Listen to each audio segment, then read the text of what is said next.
Aluma Capital, celebrating a decade of trust, investing in your future.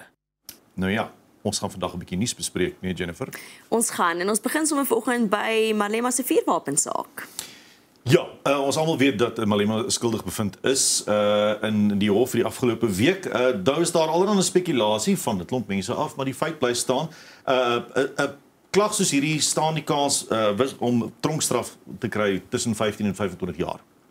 Dit is werklik waar nogal 'n swaar straf as gevolg van die misdaad. Maar daar is Llewellyn Kerloos, die strafkenner in Verbonde Universiteit van Pretoria, sê die 15 tot 25 jaar is 'n standaard vonnis vir hierdie tipe van misdaad. Tog sê hy dit kan opgeskort word in effek omdat dit 'n eerste misdaad is in hierdie geval tot 8 jaar. Ons almal weet natuurlik dat Julius Malema sal appel aanteken as die voorvonnisverhoor begin en dat hy waarskynlik, soos hy gesê het, alreeds sal aansoek doen tot in die hoogste hof as dit moet om te appeleer teen hierdie saak en teen die uitspraak.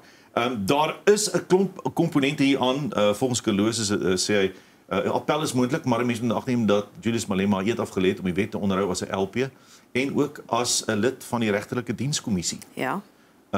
Om die wet te onderhou in die land en dat sy uitsprake voor, tydens en na die verhoor nie toon dat hy enigstens spyt is oor wat hy gedoen het nie.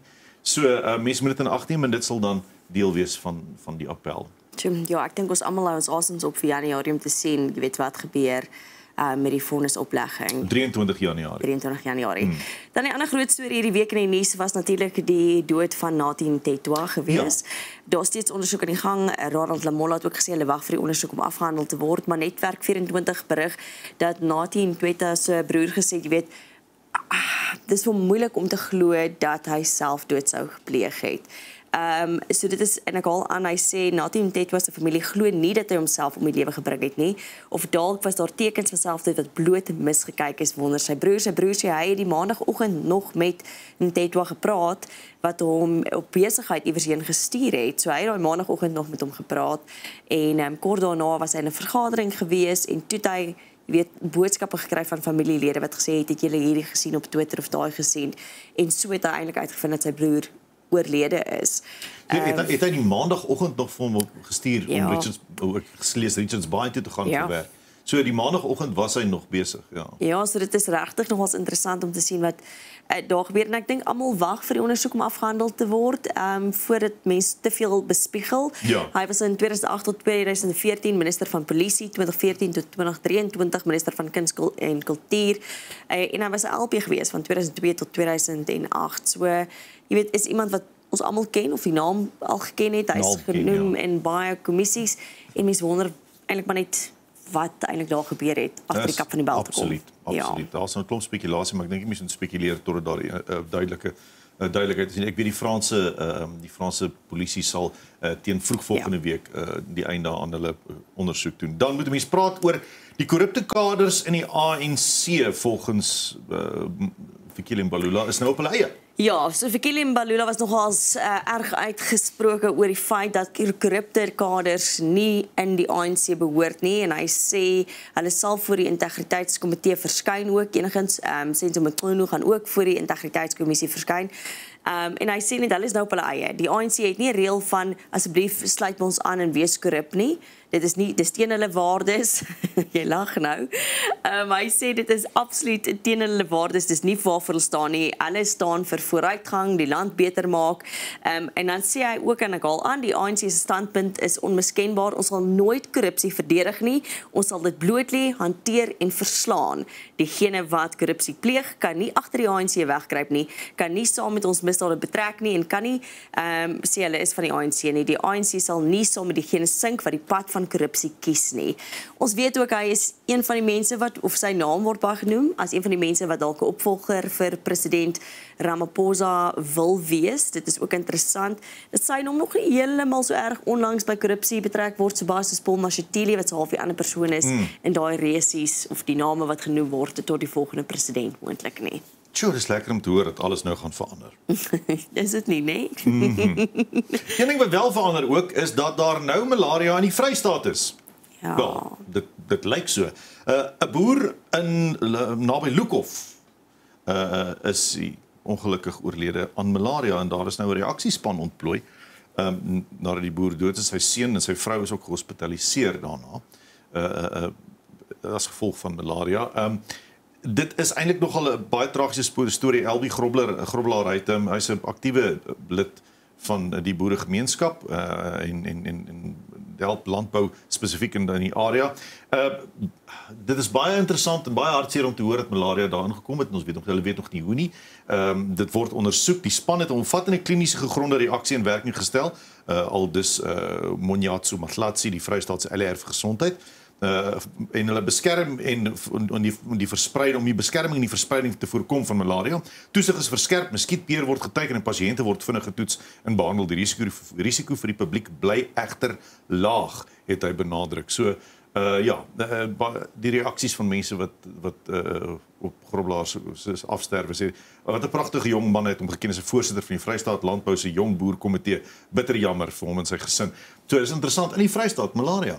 Ja, en hy het nogal ewe skielik siek geword, maar hy en sy vrou en sy kind ook, sy seun, sover ek weet, hy het toe verswak, gesterf, sy vrou het verbeter en sy seun het ook verbeter, maar dit is regtig 'n hartseer situasie en soos hulle sê, hulle het geen idee waar die malaria vandaan kom nie. Hulle was nêrens gewees. Mens verwag dit nie in so 'n saak nie. So jy gaan nie dadelik toets malaria nie, want jy is nie veronderstel om dit te hê nie. Nee. Ons bly by die boeregemeenskap. Marula Media het 'n interessante artikel gehad oor polisiespeders in hof na veediefstal. Ja, so 3 lede van die Vryburg polisie in Noordwes se speureenheid is donderdag op borgtog van R1000 elke vrygelaat nadat hulle glo skape gesteel het. Hierdie is my baie erg, want mense wil glad nie dit hoor. Mense wil nie hoor dat enige iemand ooit steel nie, maar as polisielede betrokke is, dan raak ek sommer eintlik net so 'n bietjie boos. So 'n boer van die plaas Broeders Spit het besef 4 van sy skape is vermis, toe hy hulle getel het, en hy het op die plaas rondgestap, hy het op sy CCTV footage gaan kyk, en hy het 'n Nissan MP300 bakkie gesien op die plaas rondry. Dis hoe hy nou eintlik agtergekom het wie dit is, en toe is hierdie polisielede betrek by hierdie voorval waar hulle die vee gesteel het. En 'n ondersoek deur Vryburg se K9 diefstal en bedreigende spesies eenheidspeders van Vryburg en die distrik misdaad intelligensie en plaaslike misdaad rekordsentrum het die span buite Vryburg gelei om te help. Mense is dankbaar dat daar steeds spanne is wat regtig help met hierdie misdade oplos, maar niemand wil dit hoor. Ek dink ons regtig hoor van gereelde probleme op die plase, wil ons dan nie nog hoor dat polisielede betrokke is. Polisie, jy weet, speders, diefstals, ek weet nie of dit 1 skaap is en of dit 20 is nie. Dit is nogal skokkend eintlik. Absoluut. Ons gaan nou 'n bietjie gesels oor wat in Gaza gebeur. Daar is internasionale nuus en ook nuus wat bietjie nader in die huis tref met Mandela wat waarskynlik volgens sy eie verslae deur die Israeliese regering in hegtenis geneem is. Ons nou juist oor plaaslike nuus gepraat, ons moet praat oor die Midde-Ooste. Ons wag steeds vir daai oorlog om op te hou tussen Hamas en Israel wat aangaan. Ons weet daar is al duisende mense wat gesterf het ook. Nou, The Guardian berig, ons weet Benjamin Netanyahu was onlangs in Amerika gewees, met Donald Trump gepraat en hulle het 'n 20-punt plan vir hoe om daai oorlog of daai konflik te beëindig. En hulle het dit toe vir Hamas gestuur. Hamas het van Dinsdag af 3 tot 4 dae om te besluit of hulle dit aanvaar of nie. Nou, The Guardian berig dat Hamas heel moontlik dit sal aanvaar, net sodat hulle verder kan onderhandel en hulle gaan heel moontlik wil 'n paar veranderinge maak wel aan hierdie plan. Hulle is onder druk van beide Turkye en Qatar Hamas nou om hierdie te aanvaar. Ek dink almal wil net hê die konflik moet natuurlik eindig. Dit spoel oor na die lande, die buurlande om hulle en ons weet dit maak die hele Midde-Ooste half net onstabiel. Dit is nogal skokkend om te weet dat 66,000 mense al oorlede is. Ek praat nou nie van die 7 Oktober aanval nie. Dit is natuurlik wat alles begin het. Daarna is al ten minste 66,000 mense oorlede in die konflik in die Midde-Ooste. En die vraag is eintlik net waar hou dit op? Daar's 250 hostages, gijslaers gevat. Oorspronklik na 7 Oktober. Van die 250 is daar vrygelaat. 48 is steeds in Gaza, maar hulle vermoed dat die helfte omtrent nog lewe. Dit is een van die punte van Donald Trump. Hy het gesê al die gijslaers moet onmiddellik vrygelaat word. En dan moet ons ook besef dat 2,3 miljoen mense op hierdie stadium Ontheem is. Wat regtig nie 'n plek het om te bly nie, geskuif word van een punt na die ander en ek dink weer eens ek weet hier is 'n onderwerp waaroor baie mense nogals vurig raak en maak saak wat se kant jy is van ek weet die muntstuk nie, maar een ding wat ek dink wel ons mee kan saamstem is die lewensverlies moet ophou. Die ontneem dis mense en ek sê weer eens jouself in iemand anders se skoene sit. Jy weet dink net vir 'n oomblik hoe moet jy voel as jy geskuif word van plek na plek en ek dink ons almal wil graag net hê dan moet iets wees wat ons net kan gaan. Okay, hierdie moet stop op hierdie stadium. Bietjie menslikheid. Absoluut. Bietjie menslikheid. Gepraat van menslikheid, Mandla Mandela is deel van 'n groep aktiviste wat in 'n flotilje, natuurlik 'n klomp skepe bymekaar is, as jy nie geweet het nie. Die Global Mossoet flotilje besluit het om noodvoorraad na die Gaza-strook toe te neem, of hulle nou toegelaat word of nie. Ja. Hulle was op pad gewees en donderdag is 14 van hierdie vaartuie wat die betrokke was met buitelandse aktiviste voorgekeer en daar is altesaam 23 wat steeds vaar na die oorloggetuisterde Palestynse streek toe volgens die flotilje se opsporingsstelsel. Maar daar is 'n video van die Israeliese Ministerie van Buitelandse Sake wat deur Reuters geverifieer is wat wys dat die Sweedse klimaataktivis Greta Thunberg byvoorbeeld ook op 'n dek daar is omring deur soldate en in hegtenis geneem is. Daar is 'n video deur Mandla Mandela wat ook deel was van hierdie aktiviste groep op Instagram gelaai wat oënskynlik opgeneem is voor die insident, maar die video sê as jy hierdie video sien dan is ek in hegtenis geneem en deur die Israeliese regering en almal die Suid-Afrikaanse regering moet hulle bes doen om my te kom uithaal.